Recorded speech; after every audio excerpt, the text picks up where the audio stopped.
செல்லக்குட்டீஸ், வாழ்க வளமுடன். வாழ்க்கையில ரொம்ப ஏமாற்றம்.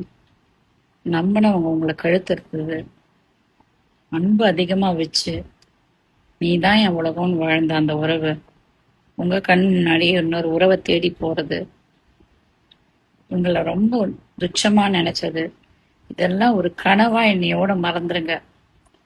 யாருக்கு தெரியுமா ரொம்ப ஏமாற்றம் வரும்? நல்லவங்களுக்கு தான்.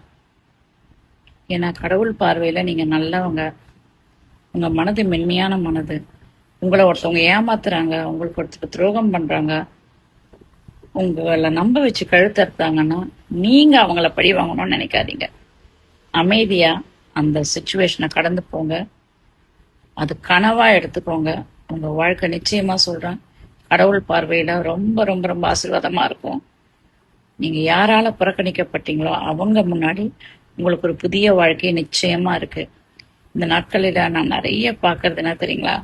ஏதோ ஒரு ஆதாயத்துக்காக நம்ம கிட்ட வந்து பழகுறாங்க, ஏதோ ஒரு தேவைக்காக இருக்கிறாங்க அப்படின்னு சொல்லி வர உறவுகளை கடவுள் ரொம்ப நாள் உங்க கூட வைக்க மாட்டாருங்க. சீக்கிரம் உங்களை விட்டு எடுத்து போயிடுவாரு.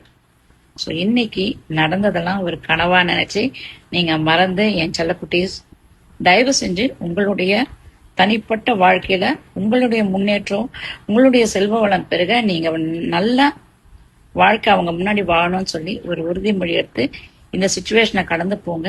இந்த வீடியோ பார்க்குறவங்க ஒவ்வொருவரும் யாரோ ஒருவரால ஏமாற்றப்பட்டிருக்கீங்க. அந்த ஏமாற்றம் என்னையோட கூட உங்க வாழ்க்கையை விட்டு நிரந்தரமா கடந்து போய் நீங்க நல்லா இருக்கணும்னு சொல்லி நான் வாழ்த்துறேன். நீங்க நல்லா தான் இருப்பீங்க. வாழ்க வளமுடன். I love you so much. வாழ்க்கை சின்னதுங்க, சந்தோஷமா வாழ்வோம். நம்ம வாழ்க்கை நம்ம டிசைட் பண்ணுவோம்.